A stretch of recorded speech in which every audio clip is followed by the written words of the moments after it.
Netflix would have been watching, and they will now be reconsidering their financial investment. It's business, after all. Netflix wasn't set up as a charity to keep throwing dollars at the duplicitous duo. Netflix will be sorely disappointed at the pictures coming out of St. Paul's Cathedral. The actress grinned throughout, but Harry couldn't hide his feelings. She muttered to him not to show his disappointment, but it was no good. Harry knew that after a privileged life of having it all, he'd ruined everything.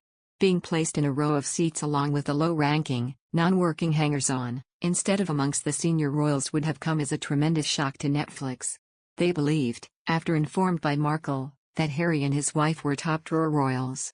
The caustic news from the palace will be an embarrassment to the American subscription streaming giant. The Queen's communications team has contacted the UK newspapers with information. On Thursday, following Trooping the Colour, all the royals were invited to attend a private lunch at Buckingham Palace, all except Harry and the actress. They had to eat elsewhere.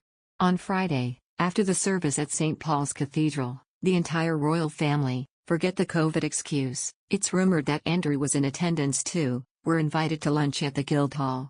All were invited, except Harry and the actress. They had to eat elsewhere. The very minor royals were at this event. Even Lord Frederick Windsor, who is 53rd in line to the throne, was invited. Markle would have been seething with rage, and she certainly wouldn't want Netflix to hear about this snub to them. Harry, and the actress, along with Netflix, have now become a laughingstock. Palace protocol ensures individuals should have been seated at St. Paul's according to their bloodstock in relationship to the Queen. Harry would have known this, and would have informed his wife before they entered the cathedral that they would be seated behind Charles and Anne. This traditional seating arrangement, which was changed, putting them with the nondescripts, was signed off by the Queen. To add insult to injury, it is being reported in the newspapers, there are no plans for Harry and Meghan to attend any further events this weekend, and they are unlikely to be seen in public again before they leave Britain. Meanwhile, Prince Harry left the Queen's Jubilee very depressed at the royal life he has given up, a royal commentator has claimed. Before his acrimonious UK exit with his wife Meghan Markle, Harry had been a key member of the royal institution, forming the so-called Fab Four with his brother Prince William, Kate Middleton, and Meghan. As a young man, the prince had forged a promising career in the UK military, serving on the front line in Afghanistan and rising to the rank of captain before he was forced to pull out of action after his identity was leaked.